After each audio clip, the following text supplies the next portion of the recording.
Hi guys! Welcome back to my channel. So this is the third of the 4 videos pertaining to Introduction to Business Taxation. So in this particular video, I will be discussing to you the 4 characteristics of value-added tax. Okay, kaya medyo shorter ng konti to compared to the first 2 videos that I already shared in my channel. Okay, so let's proceed. So, value-added tax, okay, are characterized by the following. Number 1, it is an indirect tax. Number 2, it is consumption-based. Number 3, it is imposed on the value added in its stage of production and distribution process. And the last one, it is collected through the tax credit method or invoice method. So, these are actually the characteristics that I'm going to discuss in this particular video. So, there may be other characteristics of VAT. Nonetheless, those may no longer be significant. Okay? Kaya, ito lang yung i-share natin sa video na to. Okay? So, umpisahan natin. Number 1, VAT is indirect tax. In fact, hindi lang VAT, business taxes. Business taxes are indirect tax. Okay? So, dahil ang business taxes ay indirect tax, so naturally, VAT is an indirect tax. So, when we say indirect tax, it is a tax that can be shifted to the buyers or consumers. So, meaning to say, yung liable ay pwede siyang umiwas sa tax na yan kasi instead na siya yung magbabayad ng tax, actually ipapasa niya sa buyer or consumer niya. Okay? So, sa mga examples natin sa mga previous videos natin, since we use 7-Eleven sa example natin, sana bayaran tayo ni 7-Eleven ng advertisement, no? Promotion. So, since ginamit natin si 7-Eleven, di yun na yung gamitin natin. So, kunwari, so syempre seller si 7-Eleven. Eh, medyo bored na tayo. So, ang ginawa ni Sir Tabag ay pumunta ng 7-Eleven. Eh, yun lang yung kaya natin. Hindi natin mapantayan yung nag-post sa Ateneo, di ba? So, nagpunta si Sir Tabag nyo sa 7-Eleven, bumili ng San Mig Light para may magawa. Okay? So, ikaw halimbawa si 7-Eleven. So, you're selling to me in the ordinary course of trade. So, as seller, you are liable to VAT, di ba? Kaso, yung pambayad mo sa BIR, hindi manggagaling sa bulsa mo, ipapasa mo sa akin. So, halimbawa, ang halaga ng San Mig Light na binibili ko sa'yo ay, kunwari, 100 para mabilis mag-compute, 100. Eh, instead of paying 7-Eleven ng 100 lang, ang babayaran ko 112. Kasi yung 12% VAT na dapat bayaran ni 7-Eleven, pinasa niya sa akin. So, yun ang ibig sabihin ng indirect tax. So, the seller will not actually shoulder the VAT. Ang mag-shoulder, yung buyer niya. Okay? So, yun ang ibig sabihin ng indirect tax. At ulitin ko, lahat ng business taxes ay indirect. Sa ating tax code, okay, ang indirect lang ay mga business taxes lang. Eh, di ba 3 yung business taxes na diniscuss natin sa second video natin, the VAT, percentage tax, and excise tax. So, yun lang yung mga indirect taxes under the NIRC. Kasi, limbawa, income tax, kita ko, hindi ko pwedeng ipasa yung tax sa kita ko sa iba. Okay? Kasi since I was the one who derived the income, I will be the one to be subjected to income tax. Nag-donate ka sa girlfriend mo, di ba? Sa first video natin, nag-donate ka sa girlfriend mo. Di ba? Nag-donate ka ng bag na worth 500,000, di ba? Oh. Subject sa donor's tax yun. Hindi mo pwedeng ipasa yun kasi you're the donor, so you will be the one to to be liable to the donor's tax. Kaya nga, donor's tax eh. Eh sir, di ba, pwede kasing magkasundo si donor sa si doni na yung donor's tax, si doni na lang ang magbabayad. Pwede yon, but that will not be binding kay BIR. Valid lang yon between the donor and the doni. So the moment na hindi tumupad yung doni, ang sisingilin dyan si donor. Kaya hindi pwedeng indirect tax yun, hindi pwedeng ipasa yon. At kahit na tumupad yung doni, na yung doni na ang magbabayad sa donor's tax, pag nag-file ng donor's tax return, ang return pa rin ay donor's tax return pa rin, hindi doni's tax return. Wala tayong ganun na form sa BIR. Estate tax is direct tax. And all other taxes except business taxes. Okay? Kaya itong first characteristic na it is an indirect tax is not applicable only to VAT. It will also apply to other business taxes. Okay? Next, number 2. It is consumption-based. Pag sinabing consumption-based, ang talagang mag-shoulder ng burden is the consumer. Okay? So let me illustrate no yung consumption base.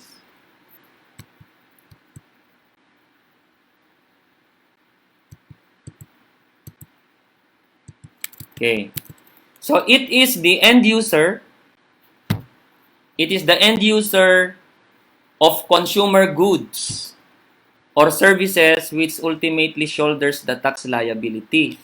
So, halimbawa, puntan mo tong illustration na to. Palitan nga natin yung pangalan kasi ginamit ko na example kanina, di ba? San Miglite. Bumili ako sa 7-Eleven. So, imaginin mo si Pinoy Raw Materials Corp. Nag-supply siya ng raw materials kay San Miguel Corporation na lang instead na PNG. San Miguel Corporation para sa pag-manufacture niya ng mga San Miglite. Tapos, siyempre, si San Miguel Corporation, bebenta niya yan sa mga wholesalers or distributors. Bebenta naman ni wholesaler kay retailers. Then, ultimately, kay Tabag. Yung end user kanina. So, ibig sabihin ng consumption-based, tingnan mo, halimbawa, ikaw si PNG. Sige, PNG. O kaya San Miguel Corporation. Di ba, nung nagbenta ka kay wholesaler, you are liable to VAT. You are San Miguel Corp or PNG in our slide. So, the moment that you sold your product to the wholesaler, you will be liable to VAT. Pero actually, hindi naman galing sa bulsa mo yung ireremit mo sa BIR. Manggagaling yon sa bulsa ni wholesaler na pinagbentahan mo. Kaso sir, si Procter & Gamble, si San Miguel Corporation, may VAT din na pinasa sa kanya yung supplier, si Pinoy Raw Materials Corp. Halimbawa, ako si San Miguel Corp. Di ba, bago ako nag-manufacture, bumili ako ng mga raw materials ko. So, may pinasa sa akin si supplier ng raw materials na VAT. Tapos, nung binenta ko to naman kay wholesaler ko, may pinasa naman akong VAT kay wholesaler ko. Pero ang ireremit ko kay BIR ganito, halimbawa, pinasa ko na VAT kay wholesaler ay 200. Ang binayad ko naman na VAT nung bumili ako kay supplier ng raw materials, 100. So, magkano ireremit ko kay BIR? 100 lang kasi 200 na pinasa ko sa wholesaler ko, less 100 na binayad ko kay supplier ng raw materials. So, wala talaga akong binayarang VAT na galing sa bulsa ko. Kasi hindi naman ako consumer. Okay? Yan. So walang VAT na galing sa bulsa kung hindi ka consumer. Puntahan mo naman si wholesaler. Di ba may pinasa si wholesaler, may pinasa si Procter & Gamble o kaya San Miguel Corporation kay wholesaler na 200 na VAT, di ba? Remember? So si wholesaler naman, ibebenta niya kay retailer, di ba? So halimbawa, pinasa niya kay retailer, 300. Yung VAT in pertaining to VAT. So VAT na pinatong niya kay retailer ay 300. Magre-remit ngayon si retailer sa BIR ng VAT. Magkano i-remit niya? 100 lang ulit. 300 na pinasa niya kay retailer, less 200 na pinasa sa kanya ni Procter & Gamble o kaya ni San Miguel Corporation. So, magkano ang niremit ni wholesaler kay BIR na galing mismo sa pera ni wholesaler? Wala. Kasi hindi naman consumer si wholesaler. Ganun na naman kay retailer. Halimbawa, 'di ba si retailer meron siyang ginastos na 300 na VAT galing kay wholesaler, 'di ba? Bebenta naman siya ngayon kay Tabag. Oh, end user ako. Bebenta siya sa akin ngayon. Ang pinasa niyang VAT sa akin, 400. Magkano i-remit ni retailer sa BIR?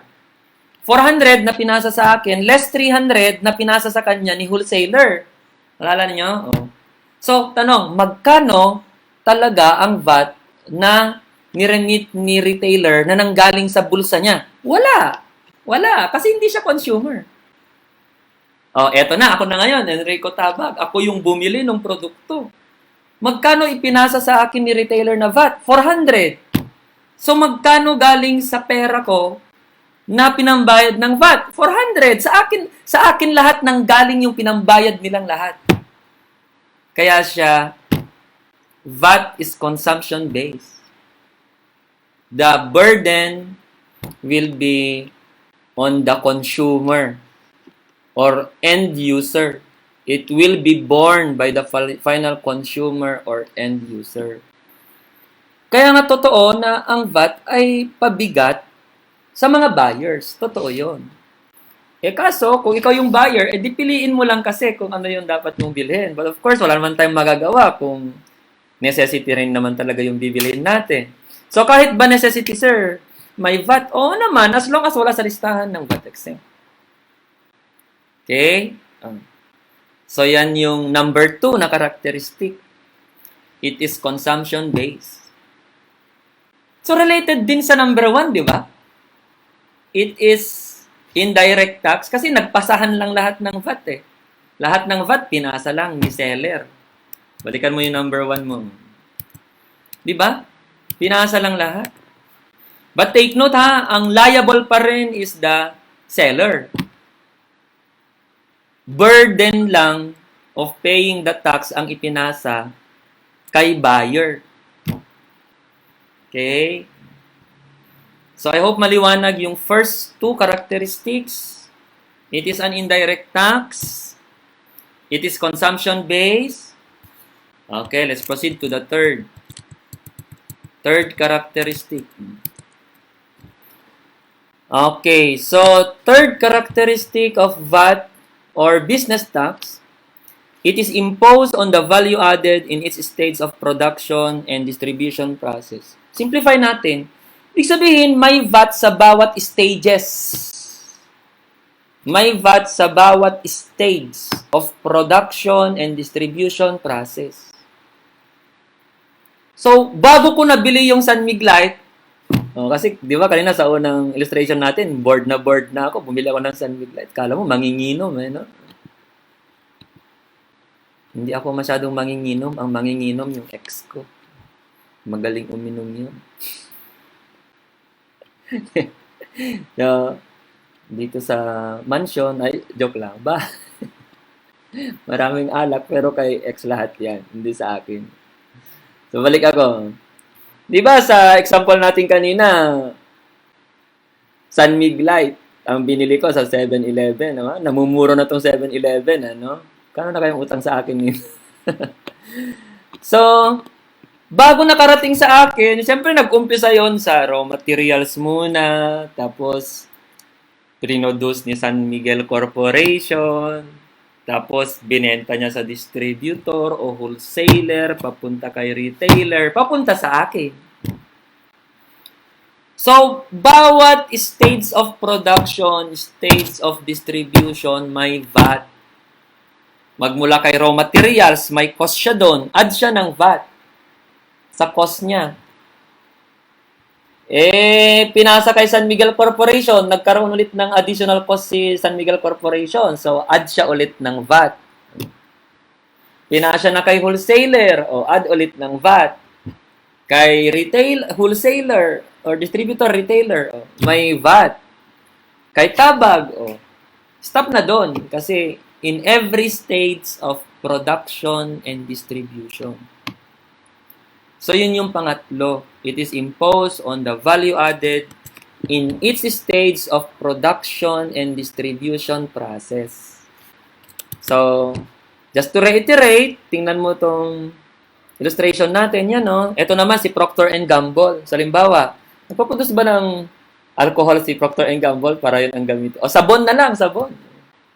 Focus tayo sa alcohol, yung pala, hindi ka lang bumibili ng sabon, no? Sabon. Siyempre, bago nakapag-manufacture si Procter & Gamble ng sabon, bumili muna yan ng raw materials kay RM Corp. Raw Materials Corp. Wala akong maisip na pangalan Raw Materials Corp. Siyempre, from Raw Materials Corp, okay, magpapasa siya ng VAT kay Procter & Gamble. From Procter & Gamble, magpapasa siya ng VAT kay wholesaler. From wholesaler, magpapasa siya ng VAT kay retailer. In every stage of production and distribution process na. Tapos si retailer, papasa siya ng VAT sa akin. Bumili ng sabon. Dalawa pala binili ko sa 7-Eleven, no? Sunmig Light saka sabon. Okay? From sa akin wala na kasi hindi naman ako kasama sa distribution process. Okay? Kaya sa akin mag-e-end Ako yung final consumer and user, so ako yung nag-shoulder lahat ng VAT ng lahat ng mga yan. Ganun yun. Ako ang nag-shoulder, si end user ang nag-shoulder lahat ng VAT magmula umpisa hanggang sayo. Okay, so I hope maliwanag. It is imposed on the value added in each stage of production and distribution process. Interrelated yung mga yan. So indirect. Okay, tapos yung pangalawa kanina, consumption-based. Pangatlo, in every stage of production and distribution. Interrelated, di ba? Okay, tingnan mo itong illustration na to.